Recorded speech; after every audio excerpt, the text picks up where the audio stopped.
Hello good morning dears. आज अपन फिर से विद्युत धारा इलेक्ट्रिक करंट का एक नया पार्ट लेके आए हैं। प्रतिरोधों का संयोजन, combination of resistance. Combination resistance का मतलब मैं आपको पहले एक सिंपल बता दूं, क्योंकि यहाँ पे अलग अलग तारों को जोड़ा जाएगा और उसमें इलेक्ट्रिक करंट पास कराया जाएगा। क्या होगा? इलेक्ट्रिक करंट पास कराया जाएगा, तो उन तारों का प्रतिरोध जाहिर सी बात है अलग अलग होगा। उनके मध्य उत्पन्न होने वाला जो विभवांतर वोल्टेज होगा वो अलग अलग होगा। यहाँ पे अपन धारा आई को सेम मान रहे हैं श्रेणी क्रम के अंदर। तो ध्यान देना, अगर कोई बंदा नया है तो चैनल को सब्सक्राइब जरूर कर ले, क्योंकि आने वाले समय में हम हर प्रकार के साइंस और केमिस्ट्री के हर टाइप के वीडियो डालने वाले हैं। ध्यान दो इस बात के ऊपर कि प्रतिरोधों के कॉम्बिनेशन में हम सबसे पहले यहाँ पे श्रेणी क्रम की बात करेंगे। श्रेणी क्रम संयोजन, सीरीज कॉम्बिनेशन। इसके अंदर क्या होता है, जैसे एक डायग्राम बना हुआ दिखाई दे रहा होगा आपको। इस डायग्राम की खास बात क्या है कि हम अलग अलग तीन तार ले रहे हैं। एक तार है हमारा ए से लेके बी तक, आपको यहाँ दिख रहा होगा। एक तार है हमारा बी से लेके सी तक, दिख रहा होगा। और एक तार है हमारा सी से लेके डी तक। तीन अलग अलग तार है।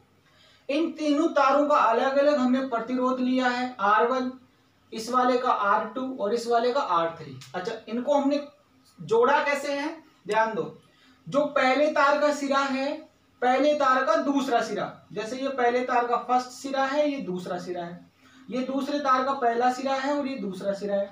ये दूसरे तार का पहला सिरा है और ये दूसरा सिरा है। ध्यान दो, मतलब अपन इनको नोट बनाए। तो पहले तार का दूसरा सिरा दूसरे तार के पहले सिरे से, ऐसे भी कह सकते हैं। ऐसे ही दूसरे तार का दूसरा सिरा तीसरे तार के पहले तार से, है ना। इस झंझट में ना पड़े। हमने कुल मिला के क्या कर दिया है, यहाँ पे बिंदु ए बी सी डी चार बिंदु लिए हैं और इनके बीच में हमने जैसे ए बी के बीच में एक तार लगाया है जिसका प्रतिरोध R1 है। ऐसे ही बी से सी के बीच में एक तार लगा है जिसका प्रतिरोध R2 है। खास बात यह है कि हमने जो यहाँ पे बैटरी लगाई है उसमें से जो धारा I प्रभावित हो रही है वो एक समान हो रही है।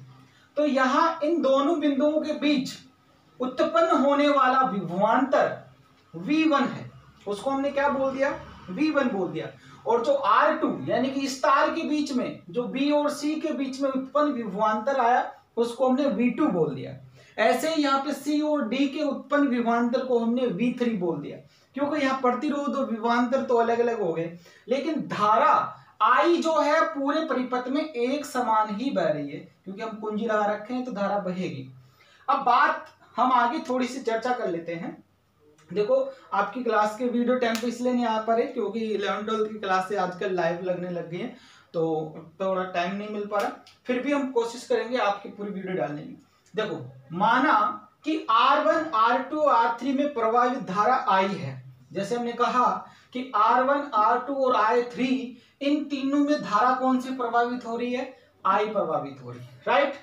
और इनके सिरों पर उत्पन्न विभवांतर क्रमशः कौन है, V1, V2 और V3, ये हम जानते हैं। इस परिपथ से हमको ये इतना पता लग रहा है। देखो आगे क्या करना है, ओम के नियम हम जानते हैं। ओम का नियम क्या है, V बराबर IR।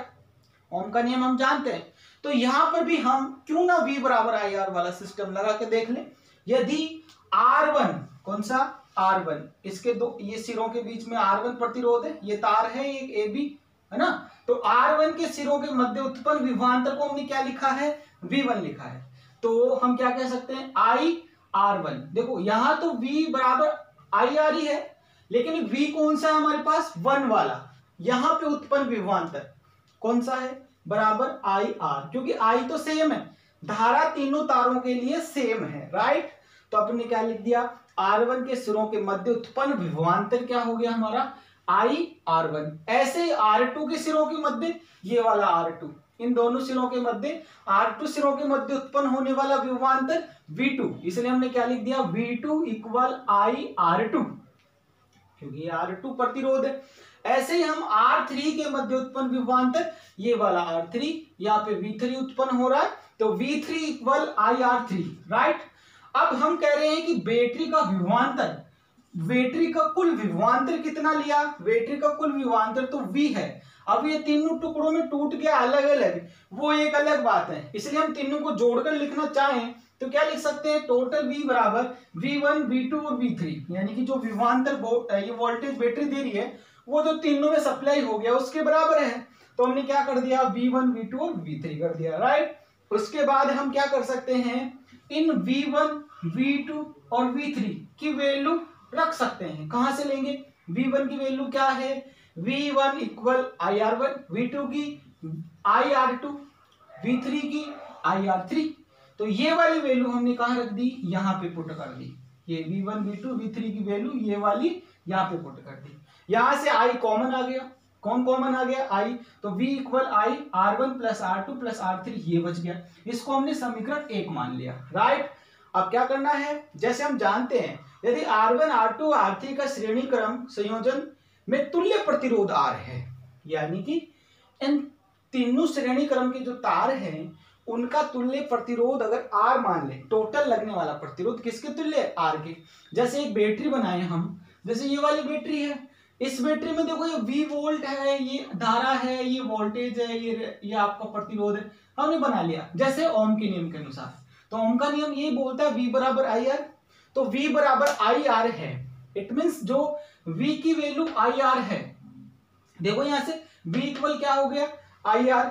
अब यहां पे अगर मैं V की जगह समीकरण 1 में V की जगह IR लिख दूं, लिख सकता हूं, क्योंकि V के बराबर ये चीज भी है तो V के बराबर ये चीज भी है, यानी ये दोनों एक ही तो हैं, V दोनों में समान है। तो मैंने क्या कर दिया, V की वैल्यू कहां रख दी, ये वाली वैल्यू यहाँ पे IR रख दी। V की वैल्यू क्या रख दिया IR, किस समीकरण में, समीकरण 1 में। अब देखो यहां आपको नजर आ रहा होगा कि I से I कैंसिल हो जाएगा यहाँ पे, तो बचेगा क्या, R equal R1 plus R2 plus R3।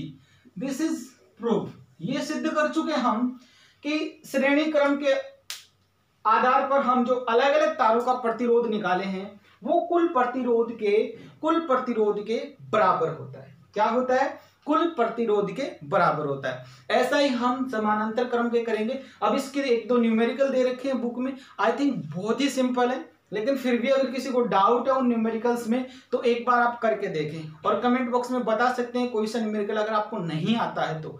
बाकी जब नेक्स्ट क्लास होगी उसमें हम आपको एक न्यूमेरिकल और दे देंगे, ठीक है।